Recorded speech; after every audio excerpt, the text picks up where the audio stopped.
Sziasztok!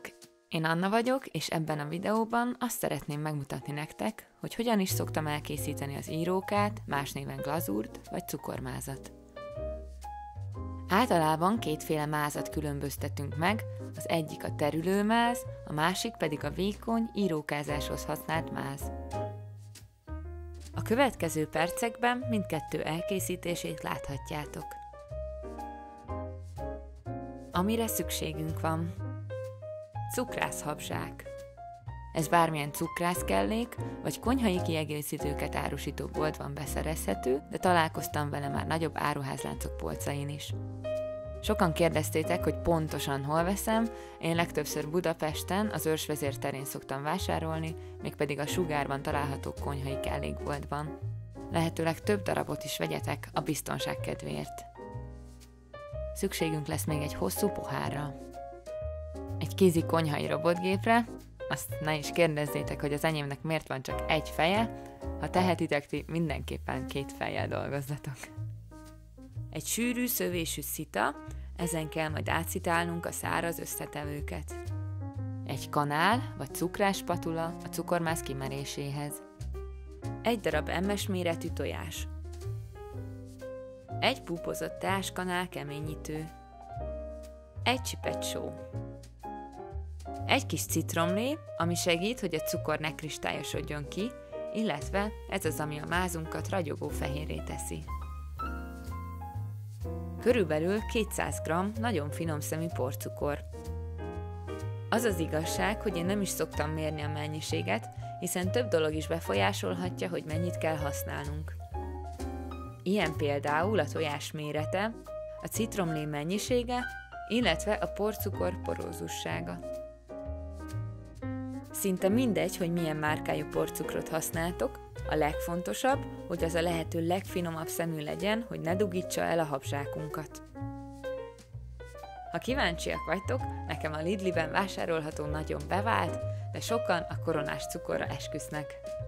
Attól se féljetek, hogy a pontos mennyiségek hiányában nem tudjátok megállapítani, hogy jó-e már a mázatok, hiszen mindjárt mutatok erre is egy trükköt. A terülőmáz. A tojás sárgáját és fehérjét szétválasztom, a sárgáját pedig külön teszem. Ha a megmaradt sárgájára van esetleg tuti receptötletetek, kérlek osszátok meg velünk azt a komment szekcióban. Én a fehérjét minden esetben egy picit föl szoktam keverni, mielőtt hozzászitálnám az első adag porcukrot. Egy kisebb adag porcukorhoz hozzáadom a keményítőt és a csipet sót, majd hozzászitálom a tojás fehérjéhez. Én szeretek biztosra menni, hiszen nagyon fontos, hogy ezek a szemek ne tudják később eldugítani a habzsákunkon a vékony kis lyukat. A citromlevet is hozzáöntöm a fehérjéhez, és az alapanyagokat ezzel együtt keverem.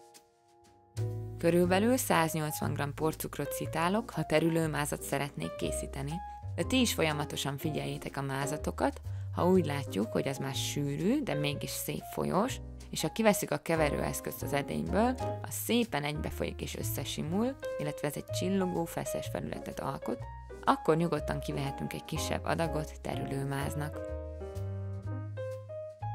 Akkor se ijedjünk meg, ha már túl kemény a masszánk, nyugodtan vegyünk ki egy nekünk tetsző adagot, tegyük egy kis tálba, majd kevergetés mellett csepegtessünk hozzá hideg vizet egészen addig, míg megfelelő állagot kapunk. Ha készen vagyunk, tegyünk le egy hosszúkás poharat, helyezzük rá a habzsákunkat, majd csurgassuk bele a híg mázat. A habzsákot óvatosan rázogassuk föl és le, hogy a levegőbuborékok amennyire lehet kijöjjenek belőle. Csomózzuk meg azt cérnával vagy befőttes gumival, amivel nektek kényelmes, illetve a fölösleges zacskórészt a tetejéről pedig vágjátok le, hogy ne zavarjon. Az íróka. A szép vékony íróka készítéséhez pedig még egy nagyon fontos dologra lesz majd szükségetek. Ez pedig a robotgép és a türelem. Persze szabad kézzel is lehet csinálni, de ebben az esetben holnapra garantált lesz az izomláz. Már az elejétől fogva mindig kis adagokban szitáljuk a porcukrot a tojás fehérjéhez, és mindig alacsony sebességgel, de nagyon sokáig keverjük azt, hiszen fontos, hogy a cukorszemek a lehető legjobban feloldódjanak a tojás fehérjében. Ne keverjetek túl gyorsan, mert a gép szétdobálhatja a mázat, a szétrepült darabok megkeményedhetnek, így eltömíthetik a habzsákon a lyukat.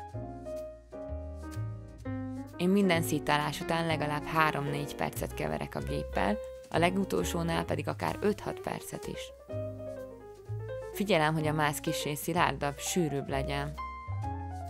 Ha már olyan sűrű, hogy szépen rajta marad a habverőnkön, és maximum egy óriási darab esik le róla, akkor fémtányérba merem, és gőz fölött kicsit megmelegítem, hogy hő hatására biztosan minden darab feloldódjon. Nagyon figyeljetek, hogy nehogy oda kapjon a széle az edényetekhez. Ha véletlenül mégis oda kapna, és oda száradna, azt semmiképp ne tegyétek bele a habzsákba. Már majdnem készen is vagyunk, de mivel ezt még nem tudhatjuk biztosan, ezért most következik a teszt. Én ezt kiskanál tesztnek nevezem, egy vékony teás vagy kávéskanálra kiveszek egy kis mázat, és megpróbálok vele vékony csíkot húzni egy tányéron. Ha szétterül vagy szétfolyik, akkor bizony még cukrot kell szitálnunk hozzá, és nem vagyunk készen. Ha a vonal, amit húzunk, nagyon könnyedén szétszakad, szétrepedezik, akkor valószínűleg túl sok cukrot raktunk a mázba, és egy picit fel kell vizeznünk. Óvatosan cseppenként vizezzétek csak föl a mázat, és mindig nagyon figyeljétek az állagot. Viszont ha egy szép egybefüggő csíkot tudunk húzni, ami formatartó, tehát nem folyik szét, akkor örülhetünk, hiszen készen van a mázunk. Ezután a korábban látott módon beletöltjük azt a habzsákba, megrázzuk, jól megkötözzük, és levágjuk a felesleges zacskót. Olyan pici lukat vágunk a végére, amilyet csak tudunk, és persze az is fontos, hogy a máz is kiférjen rajta. Ha ezzel is megvagyunk, akkor már kezdődhet is a díszítés. Fontos, hogy olyan mézes kalácsot díszítsünk, ami a sütés után legalább 2 napot pihent, hiszen így lesz igazán tartós a mázunk. A leírásban megtaláljátok az összetevőket. Ha szeretnéd megnézni, hogyan díszítettem ezt a mézes kalácsszívet, akkor kattints a képernyő jobb felső sarkában megjelenő szövegre. Ha nincs ötleted, vagy csak inspirálódnál, nyugodtan nézz körbe a videóim között, hiszen már van néhány mézes kalács díszítős felvételem feltöltve. Az elkészült munkáidat pedig nyugodtan oszd meg velem a Hobby Kalauz Facebook csoportjában, a legkülönlegesebbeket szívesen megosztom a Facebook oldalamon is.